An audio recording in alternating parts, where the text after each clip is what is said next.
The captain's last order was to abandon ship. 12 minutes later, the USS Indianapolis slipped beneath the Pacific waves, taking 300 men with her into the darkness. The remaining 900 sailors floated in the warm water, clinging to debris, waiting for rescue. They had no way of knowing that the Navy didn't know they were missing. They had no way of knowing that rescue wouldn't come for 5 days. And they had no way of knowing that beneath their feet, drawn by the blood and the thrashing, the sharks were already gathering.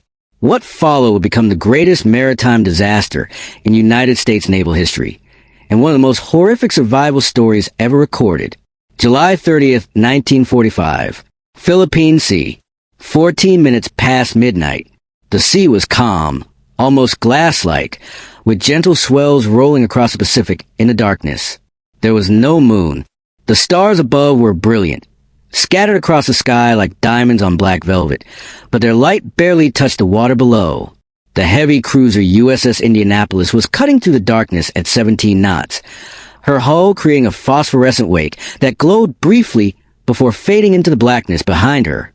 Captain Charles Butler McVay III stood on the bridge, watching the night. He was a career Navy man, the son of an admiral, and he had commanded the Indianapolis for over a year. The ship beneath his feet was a veteran of some of the hardest fighting in the Pacific, having survived kamikaze attacks off Okinawa just 3 months earlier. The repairs had been completed in record time at Mare Island, and now they were heading to Philippines for gunnery training before rejoining the fleet for the expected invasion of Japan. What McVay didn't know, what he couldn't know, was that his ship had just completed the most secret mission of the war. For days earlier, the Indianapolis had delivered components for a weapon so classified that McVay himself hadn't been told what he was carrying. 2 small packages, one containing enriched uranium and the other containing components for a firing mechanism, had been loaded aboard at San Francisco under armed guard. The packages had been welded to the deck of the captain's cabin, and the officers who delivered them had told McVay simply, "Every day you save getting these packages to Tinian is a day saved off the war." The Indianapolis had made the 5,000-mile voyage from San Francisco to Tinian in just 10 days, setting a speed record that would never be broken. On July 26th, they had offloaded their mysterious cargo onto the island, where it would be assembled into the atomic bomb that would destroy Hiroshima 11 days later. The sailors had no idea what they had carried. They would never know that their mission had helped end the war, because most of them would be dead before the bomb was dropped. Now, for days after delivering their cargo, the Indianapolis was steaming toward Leyte Gulf in the Philippines. The route was considered relatively safe. American forces controlled most of the Pacific, and while Japanese submarines were still active, intelligence suggested this particular corridor was clear. The ship was traveling alone, without escort, which was standard practice for heavy cruisers in 1945. The war was almost over. What could possibly go wrong? 600 meters below the surface, Commander Makitsura Hashimoto of the Imperial Japanese Navy was about to answer that question. The I-58 was a Type B-3 submarine, one of the most advanced in the Japanese fleet. Hashimoto had been at sea for over 2 weeks, hunting for American ships along the shipping lanes between Guam and the Philippines. He had found nothing. The war was going badly, and the submarine force was one of the last offensive weapons Japan possessed. Hashimoto knew the war was probably lost, but he had a duty to fight until the end. At approximately 2,330 hours on July 29th, Hashimoto ordered his submarine to surface to recharge batteries and refresh the air. The night was dark, perfect for a submarine commander who didn't want to be spotted.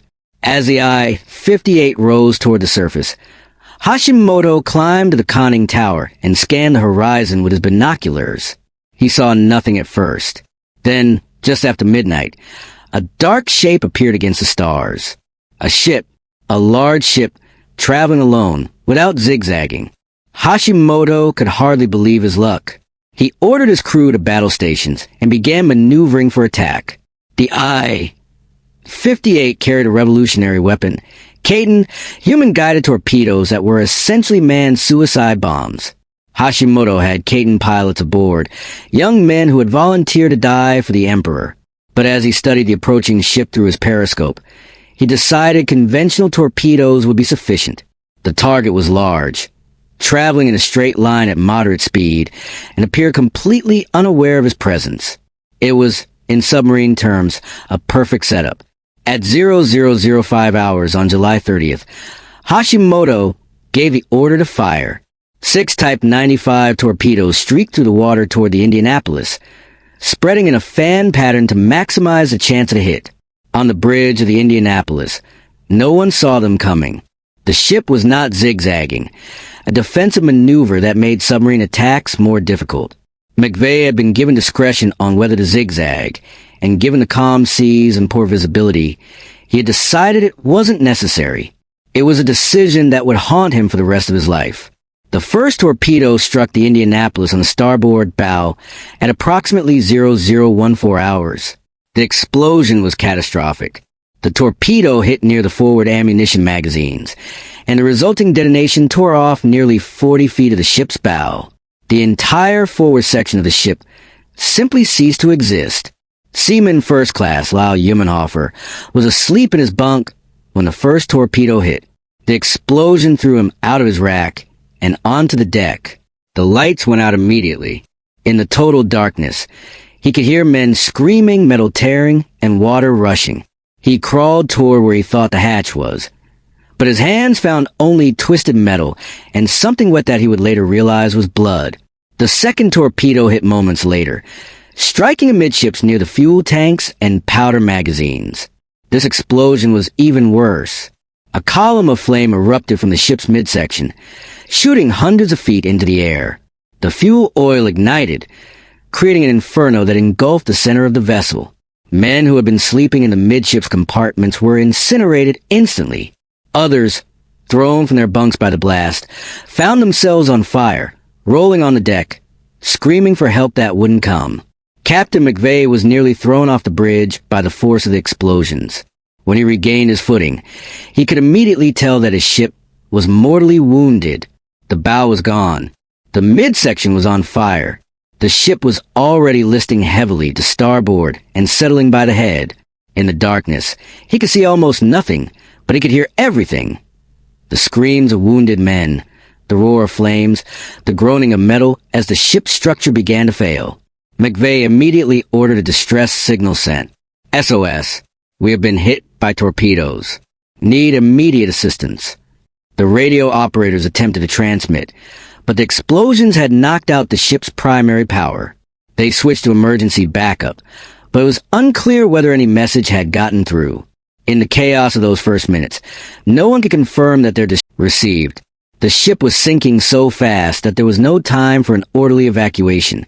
The standard procedure was to wait for the captain's order to abandon ship before launching lifeboats and rafts. But the Indianapolis was going down in minutes, not hours, and many of the lifeboats had been destroyed or were inaccessible due to fire and damage. Men began jumping into the water without orders, without life jackets, without anything except the desperate will to survive. Marine Private First Class Giles McCoy was on the fantail when the torpedoes hit. He grabbed a life jacket from a storage locker and began passing them out to other sailors. Many men didn't have jackets. The compartments where the life jackets were stored were flooded or on fire.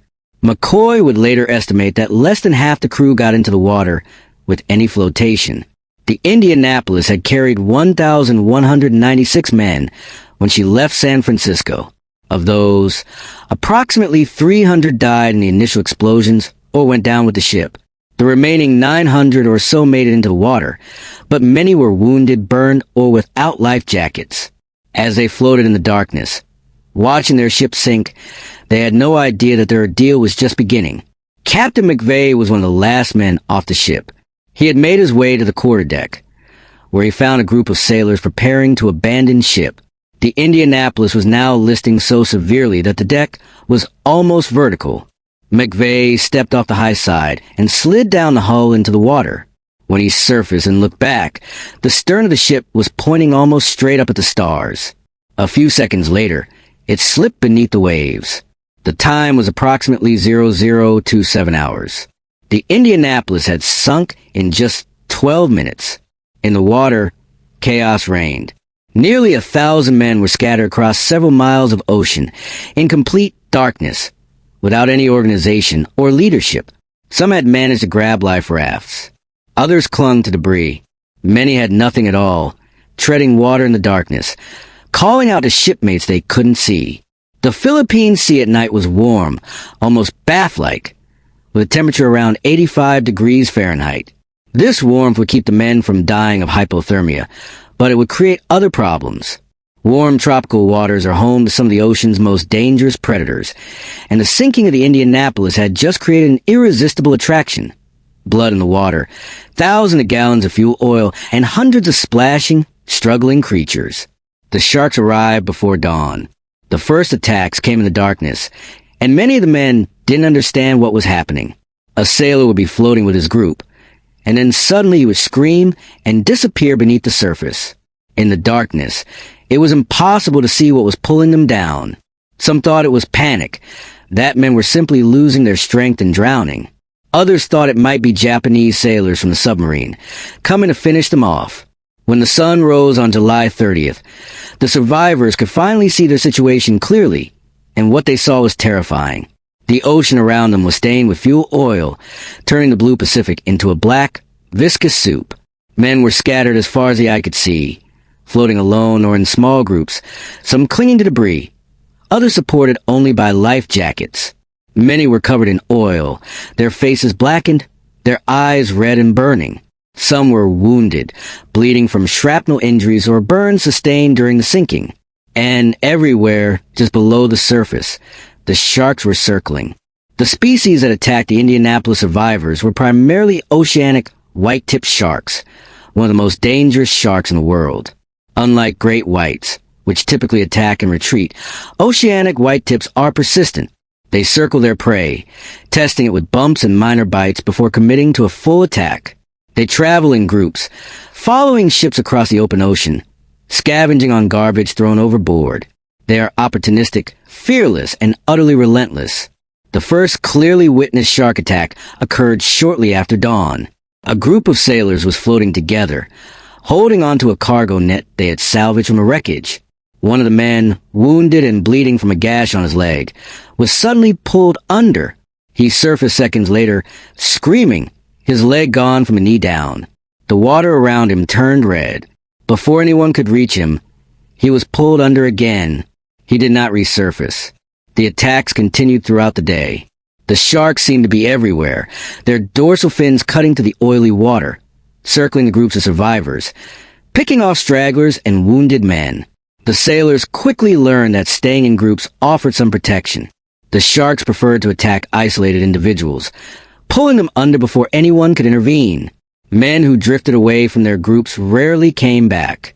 Lieutenant Commander Lewis Haynes was the ship's senior medical officer. He had survived the sinking and found himself in charge of a group of approximately 400 men floating in the water. They had one life raft, which was reserved for the most seriously wounded. Everyone else floated in life jackets or clung to debris. Haynes organized the men into a large group, instructing them to stay close together, to link arms when possible, and to avoid making sudden movements that might attract sharks. Haynes would later describe the scene in testimony that still haunts naval historians. The sharks were among us constantly, he said. You could see them circling just below the surface. Every few minutes, there would be a scream, and another man would be gone. We tried to fight them off, but what can you do against a shark? We had no weapons. We were exhausted. All we could do was watch and pray we weren't next. The first day in the water was a nightmare, but the survivors had hope. The Navy knew their route. When they failed to arrive at Leyte Gulf, surely some would come looking. They just had to hold on until rescue arrived. They didn't know that no one was coming. They didn't know that no one even knew they were missing. The failure of the Navy to notice the Indianapolis was missing represents one of the most catastrophic breakdowns in military command history. Multiple systems that should have triggered an alert failed simultaneously. First, the distress signals sent during the sinking were never properly received or acted upon. 3 separate radio stations picked up fragments of the Indianapolis's SOS messages, but each station had reasons to ignore them. One commander assumed it was a Japanese trick designed to lure rescue ships into a submarine ambush. Another thought the fragmentary message wasn't reliable. A third simply failed to pass the message up the chain of command. None of them took action.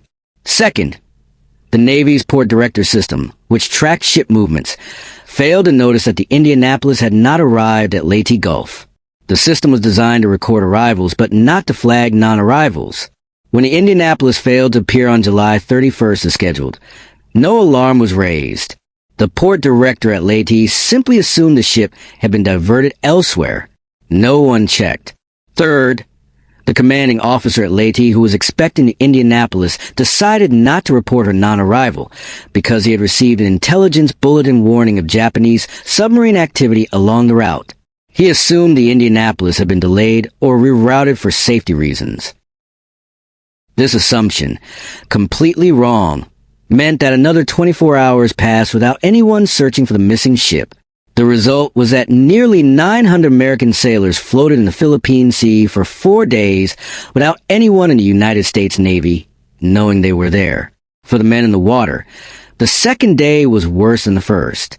The tropical sun beat down mercilessly, reflecting off the water and the fuel oil that covered everything. Men who had swallowed salt water during the sinking were beginning to suffer from dehydration and salt poisoning. Their throats swelled. Their tongues cracked. The oil that coated their skin and eyes caused chemical burns and severe irritation. The life jackets, what had seemed like salvation the night before, were becoming instruments of torture. The Kapok-filled vests were designed to keep an unconscious man's face out of the water, which they did by pushing the head back at an unnatural angle. Men who wore them for hours developed severe neck and back pain. The ties that held the jackets in place cut into their flesh, creating open wounds that bled into the water, attracting more sharks. The sharks had not stopped. If anything, they had become bolder. The blood from the previous day's attacks, mixed with the fuel oil and the waste of nearly 1,000 men, had created a scent trail that stretched for miles across the Pacific. More sharks were arriving, drawn from the open ocean by the promise of easy prey. The survivors could see them constantly now, dark shapes gliding through the murky water, dorsal fins breaking the surface, dead eyes watching. Seaman Second Class Edgar Harrow was floating with a group of about 80 men from a Marine detachment. They had managed to salvage several life rafts and had organized themselves into a defensive cluster, with the wounded in the rafts and the able-bodied men floating around them in a protective ring. When sharks approached, the men would kick and splash to drive them away. Sometimes it worked. Sometimes it didn't. Harrow would later describe the methodology of the attacks. They would circle first, always circling, getting closer with each pass. Then one would come in and bump a man, testing him. If the man thrashed and fought back, sometimes the shark would move on to easier prey. But if the man was weak, if he didn't resist, the shark would come back. The second time, it wouldn't just bump, it would bite. The screams became a constant backdrop to their existence. A man would be floating quietly, conserving his strength, and then suddenly he would shriek and the water around him would churn red. His companions would try to pull him away, to fight off the shark, but it was almost always too late. A large oceanic whitetip can bite with over 600 pounds of force per square inch. A single bite could remove a limb, open an abdomen, sever an artery. Most victims bled to death in minutes, if the shark didn't come back to finish them first. The psychological toll of the shark attacks was almost worse than the physical danger. The men never knew who would be next. Every shadow beneath the surface could be a shark. Every bump against their legs could be the beginning of an attack. They floated in a state of constant terror, unable to sleep, unable to relax, waiting for the next scream, wondering if it would be their own. By the afternoon of the second day, the dehydration was becoming critical. The human body can survive only about 3 days without fresh water, and in the tropical heat, with salt water constantly splashing into their mouths and fuel oil burning their skin, the survivors were losing fluids at an accelerated rate. Their lips cracked and bled. Their tongues swelled until they could barely speak. Their urine turned dark and then stopped entirely as their kidneys began to shut down. The salt water that surrounded them was the cruelest torture of all. It looked like water. It felt like water. But drinking it would only hasten death. Salt water contains about 3.5% salt, far more than the human body can process. Drinking it causes the body to pull water from its cells to dilute the excess salt, actually increasing dehydration. The salt also damages the kidneys and can cause rapid neurological deterioration. The officers and petty officers who maintained order among the survivors strictly forbade anyone from drinking salt water. They explained the science, repeated the warnings, and tried to keep the men focused on survival. But as the hours passed and the thirst became unbearable, some men couldn't resist. Machinist mate second class Michael Kurla watched the first man and his group drink salt water. The sailor was young, maybe 19, and he had been crying for hours about how thirsty he was. Finally, he cupped his hands and brought the water to his lips. The men around him shouted for him to stop, but he drank anyway, gulp after gulp, as if he couldn't stop himself. For a few minutes, he seemed better, calmer. Then his eyes went strange. He started talking to people who weren't there, Kurla recalled. He said his mother was calling him, that she had cold lemonade waiting. Then he said he could see the ship, that the Indianapolis was right there, just below the surface, and all he had to do was swim down to get a drink from the scuttlebutt. Before we could stop him, he pulled off his life jacket and dove under. He never came back up. The hallucinations became epidemic as the second day wore on into night. Men who drank salt water, and even some who didn't, began seeing things that weren't there. They saw the Indianapolis floating intact, just below the surface. They saw islands on the horizon with palm trees and freshwater springs. They saw rescue ships approaching, close enough to touch. They saw friends who had died in the sinking, swimming alongside them, talking to them, inviting them to come below where everything was peaceful. The most dangerous hallucination was a belief that there was fresh water somewhere nearby. Men became convinced that the Indianapolis had a secret fresh water supply floating just beneath the surface. Groups would form around charismatic individuals who claimed to know where the water was hidden. They would swim away from the main group, following their leader into the darkness, never to return. Lieutenant Commander Haynes tried desperately to maintain order in his group of 400 men, but the madness was spreading faster than he could contain it. Men who had been rational and calm in the morning were screaming about Japanese soldiers by afternoon. Fights broke out over nothing. Men accused each other of hoarding water, of hiding food, of secretly signaling the submarines. In several cases, sailors killed each other, drowning former shipmates in fits of paranoid rage. The nights were worse than the days. In darkness, the hallucinations intensified, and the fear of sharks became overwhelming. Every sound could be a fin cutting through water. Every touch could be the sandpaper skin of a shark testing its prey. Men who had held themselves together through the daylight hours broke down completely when the sun set. Some simply gave up, removing their life jackets and slipping beneath the waves. Others swam away into the darkness, chasing visions only they could see. By the morning of the third day, July 31st, the group that had started with over 400 men had shrunk to fewer than 300. Some had been taken by sharks. Some had drowned. Some had been killed by their own shipmates. Some had simply vanished in the night, their fates unknown. The survivors who remained were in desperate condition, dehydrated, sunburned, covered in oil and salt sores, many wounded, all exhausted beyond anything they had ever experienced. Captain McVay was floating with a small group of about 30 men who had managed to secure 2 life rafts and several floater nets. His group was better organized than most, partly because of his leadership and partly because they had salvaged supplies from the ship, including some containers of fresh water and malted milk tablets.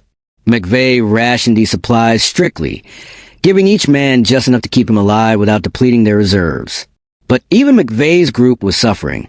The men were beginning to show signs of severe dehydration and exposure. Several had died during the night, and McVay had ordered their bodies released into the sea to prevent them from attracting sharks. The survivors watched their dead shipmates float away, knowing that within hours, probably minutes, the sharks would find them. The thing that kept most of the men alive was the certainty that rescue was coming. The Navy knew their route.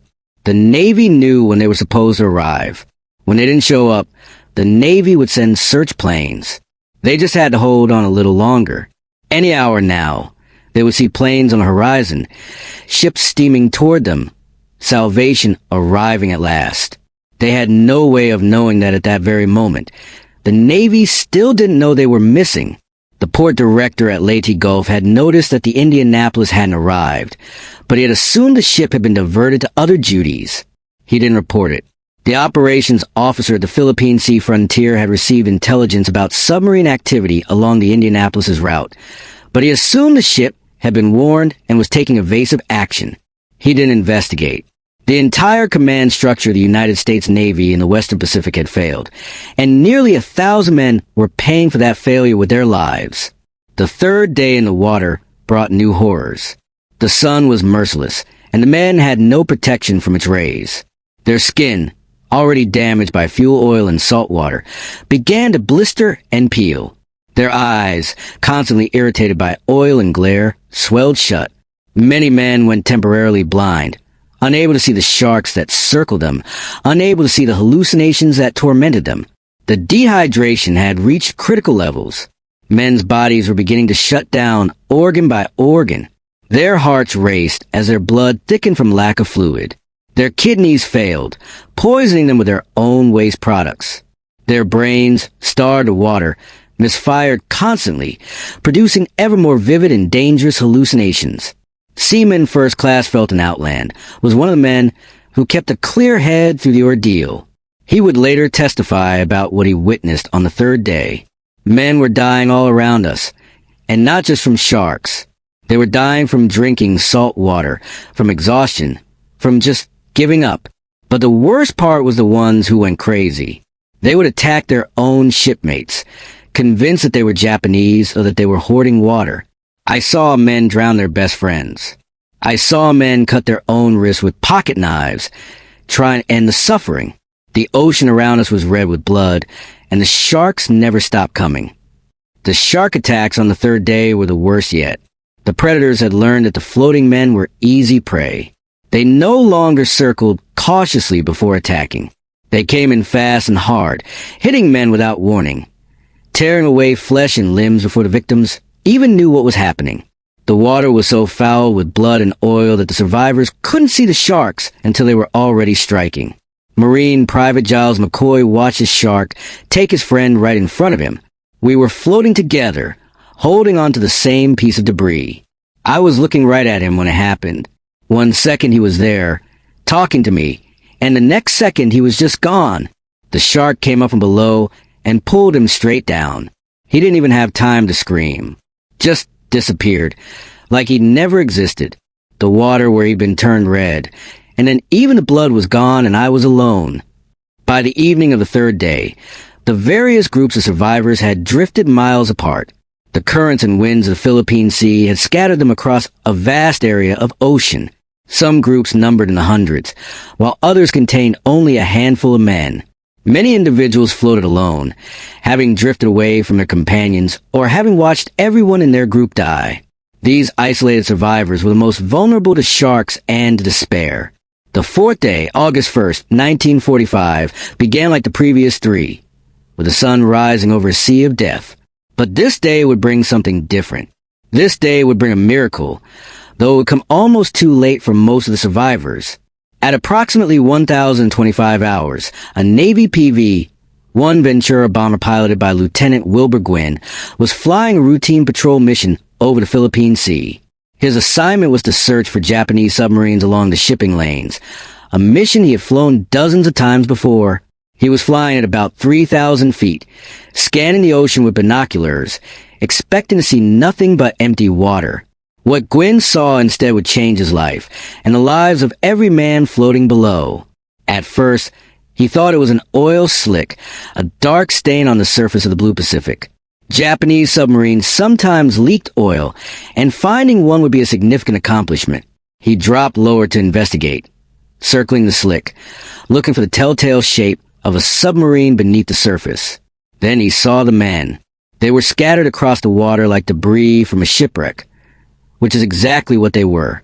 Gwynn counted dozens, then hundreds, floating in the oil slick, waving their arms, trying desperately to attract his attention. Some were clearly dead, floating motionless in their life jackets. Others were alive but barely moving, too weak to do more than raise a hand toward the circling plane. Gwynn immediately radioed his base. Sighted 30 survivors, approximately 11 degrees 30 minutes north, 133 degrees 30 minutes east. Need immediate assistance.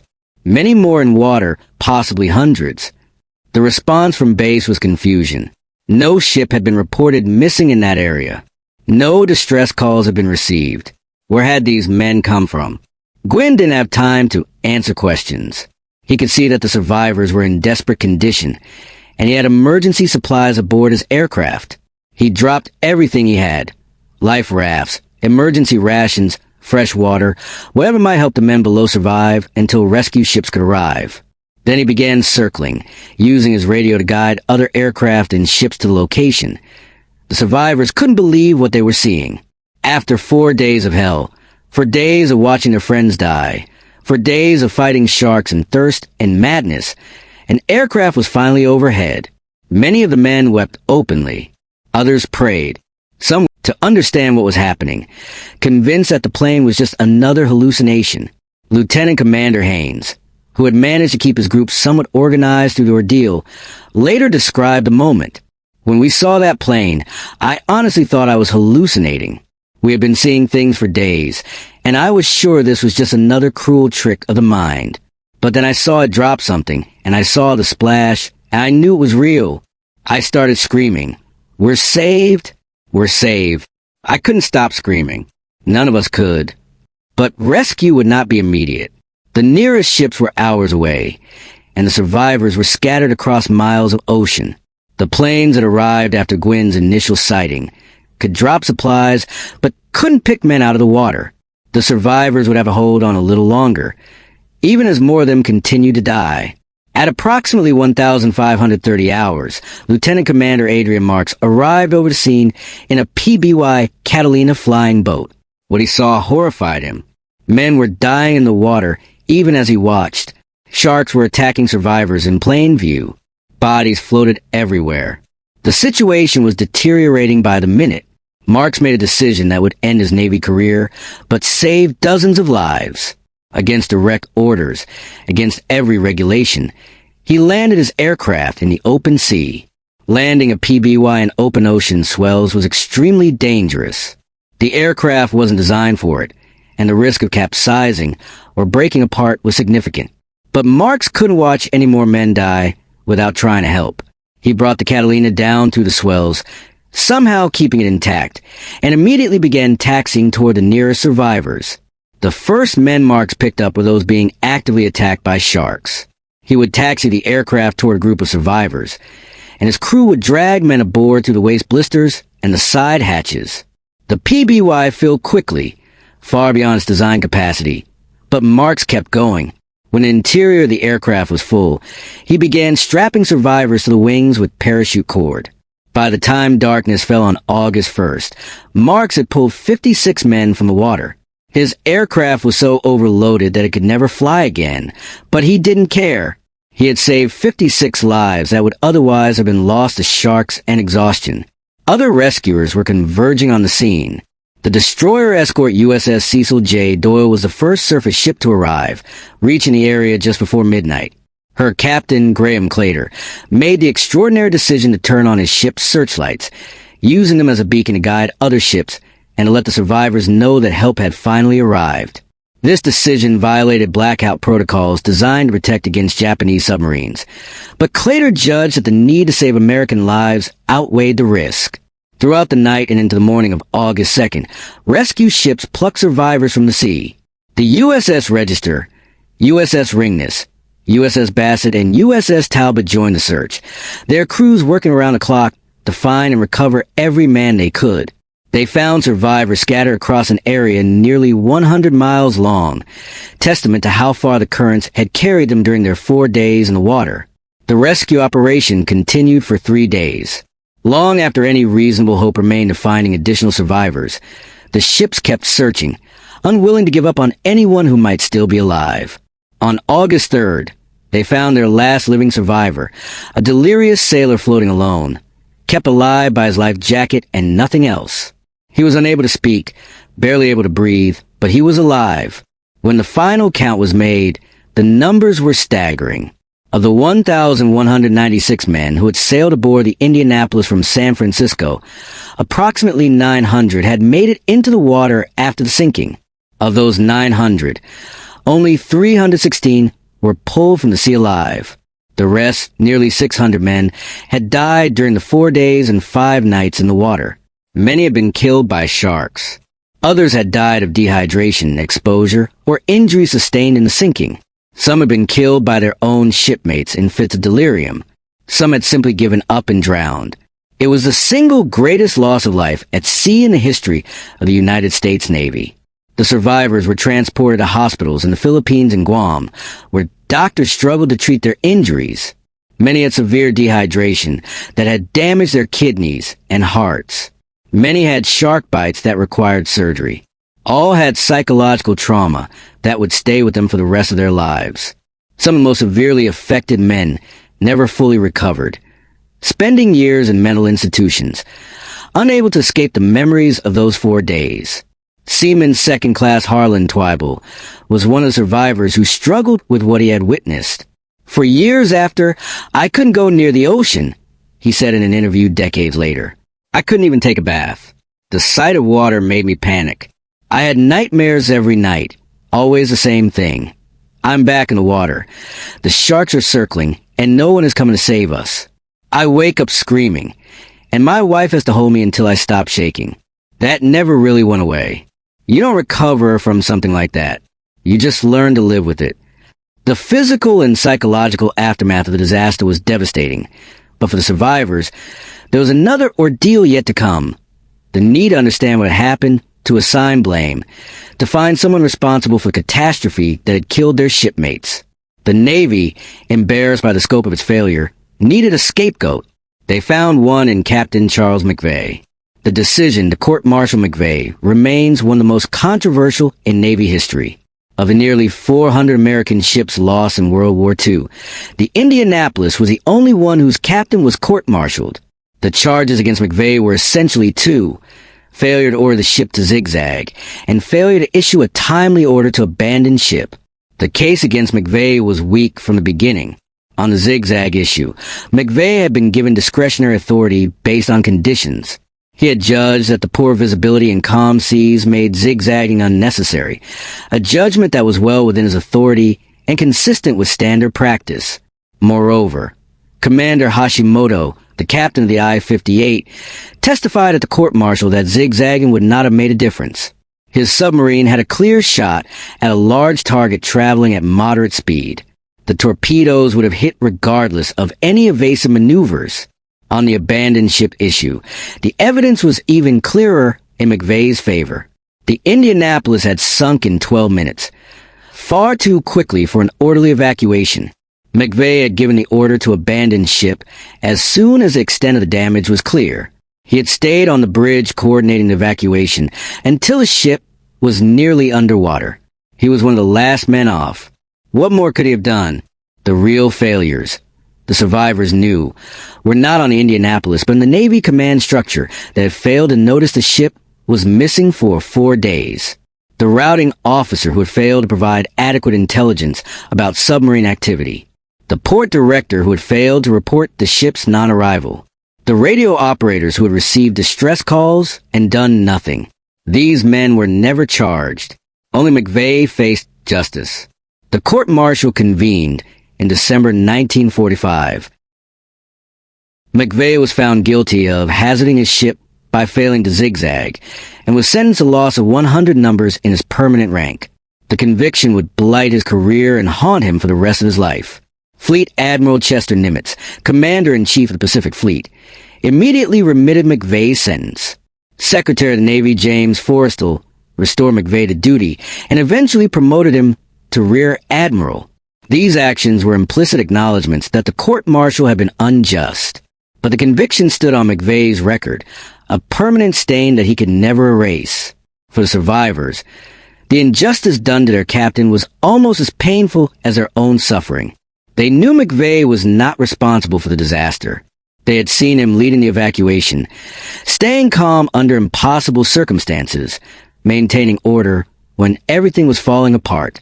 They had floated beside him in the water, watched him ration the meager supplies, listened to him encourage the men to hold on.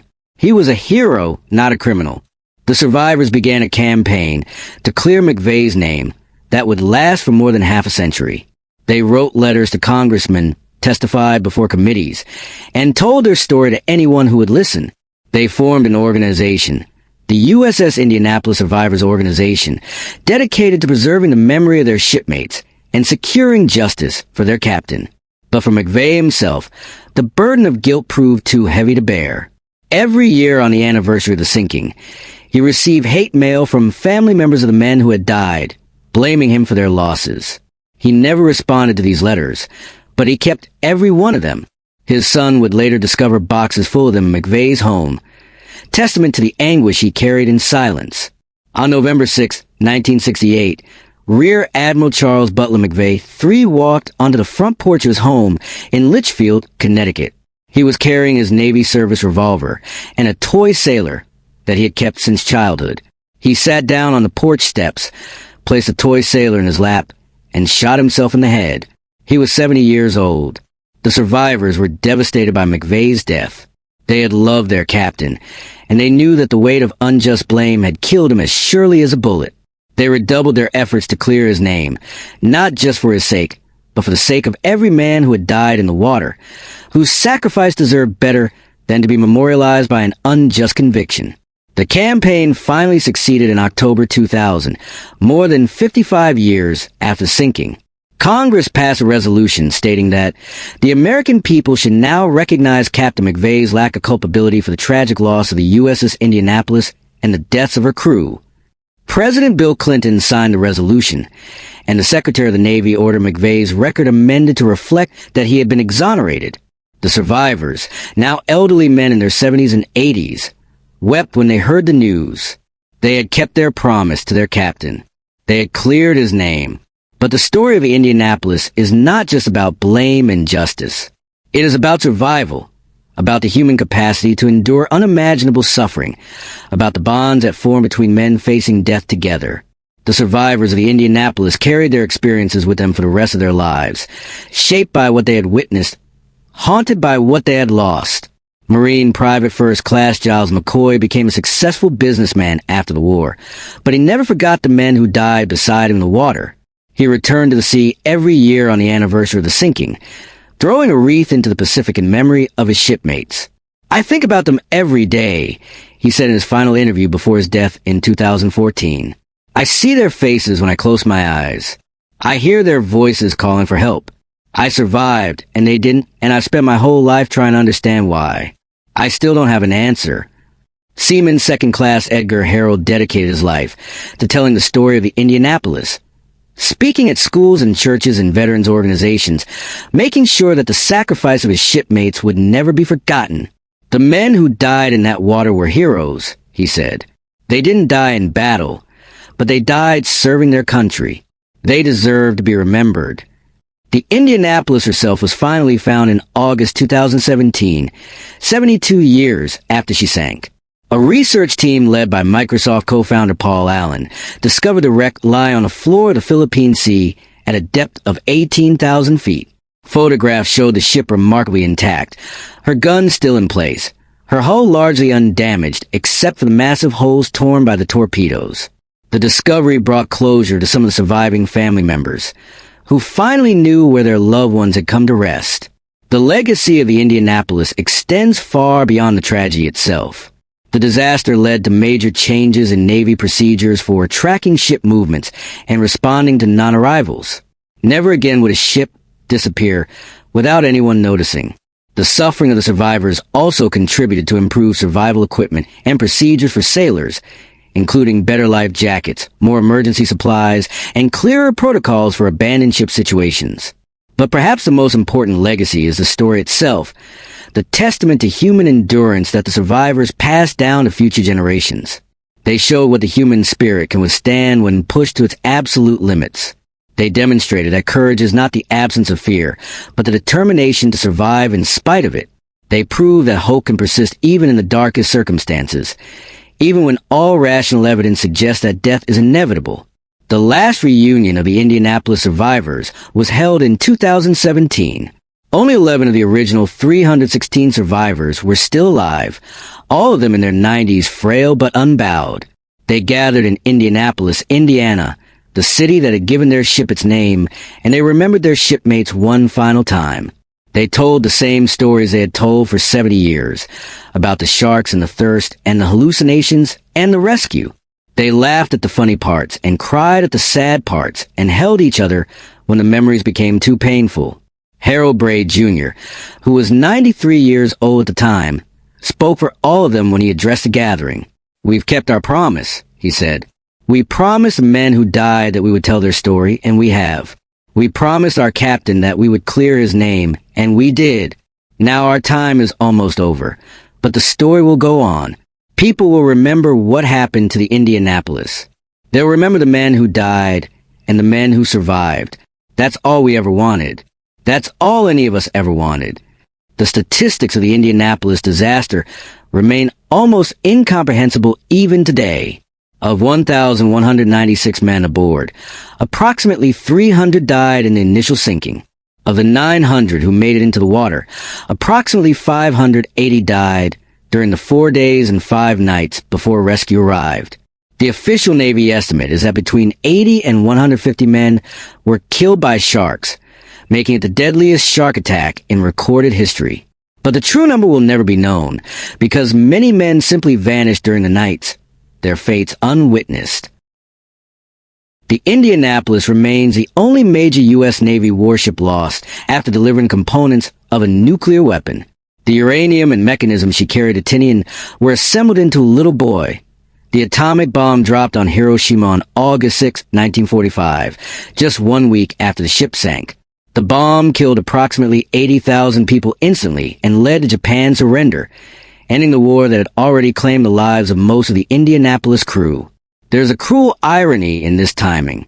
The men of the Indianapolis helped end the war, helped save countless lives that would have been lost in an invasion of Japan. But they never knew it. Most of them died before the bomb was dropped, and those who survived were too focused on their own recovery to pay much attention to the news. The secret mission they had completed, the mission that made their ship a target, the mission that cost most of them their lives, remained classified for years. They were heroes who never knew why. The story of the USS Indianapolis is ultimately a story about the randomness of fate and the resilience of the human spirit. 1,196 men sailed from San Francisco on a beautiful July morning, bound for a routine mission that would end in catastrophe. Some of them died in the first seconds of the attack. Others survived 4 days of unimaginable horror. There was no logic to who lived and who died. Strong men died quickly, while weaker men survived. Good swimmers were taken by sharks, while poor swimmers floated until rescue. Random chance determined everything. What the survivors did with their experience was anything but random. They chose to honor their fallen shipmates by telling their story. They chose to fight for justice for their captain. They chose to find meaning in their suffering by helping others understand what they had endured. They transformed a senseless tragedy into a testament to human courage and perseverance. The last known survivor of the USS Indianapolis, Harold Braid Jr., died in 2023 at the age of 99. With his passing, the direct link to that terrible week in July 1945 was severed. But the story lives on, told and retold, a reminder of what ordinary men can endure when circumstances force them to be extraordinary. 1,200 men set sail on a secret mission that would help end the deadliest war in human history. 900 of them made it into the water when Japanese torpedoes tore their ship apart. For 4 days and 5 nights, they floated in the Philippine Sea, fighting sharks and thirst and madness, waiting for a rescue that almost didn't come. Only 316 survived. They were the crew of the USS Indianapolis. They witnessed horrors that most people cannot imagine. They lost brothers and friends to violence and despair. And then they came home and spent the rest of their lives making sure the world would never forget what happened in those dark waters of the Pacific. The sharks took their shipmates. The Navy took their captain's honor. Time took their youth and eventually their lives. But no one could take their story. That belonged to them, and now it belongs to history. The Pacific Ocean keeps its secrets well. 18,000 feet below the surface, the wreck of the Indianapolis rests in eternal darkness, a tomb for the men who went down with her. The sharks that hunted her survivors are long dead, their descendants still patrolling those same waters, oblivious to the history that played out above them 8 decades ago. The war that cost so many lives ended in a flash of nuclear fire, and the world moved on to new conflicts, new tragedies, new heroes and victims. But some stories refuse to fade. Some sacrifices demand remembrance. Some survivors insist on bearing witness until their final breath. The men of the USS Indianapolis were not special when they boarded their ship in San Francisco. They were ordinary Americans, most of them teenagers and young men, drafted or enlisted into a war they didn't start and barely understood. They came from farms and cities, from wealthy families and poor ones, from every state in the Union. They were white and black, Christian and Jewish, educated and illiterate. The only thing they had in common was that they were sailors on the same ship. What they became in those 4 days in the water was something else entirely. They became brothers. They became survivors. They became witnesses to the worst that nature and fate could throw at human beings. And they emerged from that crucible changed forever, bound together by an experience that no one who wasn't there could ever fully understand. When we remember the USS Indianapolis, we remember not just a disaster, but a triumph of the human spirit. We remember men who refused to give up even when giving up was the rational choice. We remember men who shared their last drops of water with strangers, who held dying friends in their arms, who kept hoping for rescue even when hope seemed absurd. We remember men who came home and built lives and raised families, and never stopped honoring the shipmates who didn't make it. They were ordinary men who did extraordinary things. That is their legacy. That is what we must never forget. The sea finally gave up her dead when the wreck was discovered in 2017. But the men of the Indianapolis had never really been lost. They lived on in the memories of survivors, in the stories passed down to children and grandchildren, in the official records that documented their sacrifice. They lived on because living witnesses refused to let them be forgotten. Now those witnesses are gone too, the last links to that terrible week in 1945, severed by time and mortality. The responsibility for remembering has passed to us, to those who never knew the men who died, who never heard the screams in the water, who never felt the bump of a shark testing their legs in the darkness. We must carry their story forward. We must tell it to our children and our children's children. We must make sure that the men of the USS Indianapolis are never forgotten. They earned that much. They earned it with their courage, their suffering, and their deaths. The Indianapolis went down in 12 minutes on a calm Pacific night. Her crew went into the water with nothing but their life jackets and their faith. For 4 days and 5 nights, they fought to survive against odds that should have been impossible. 316 of them made it. This is their story, and it must never be forgotten.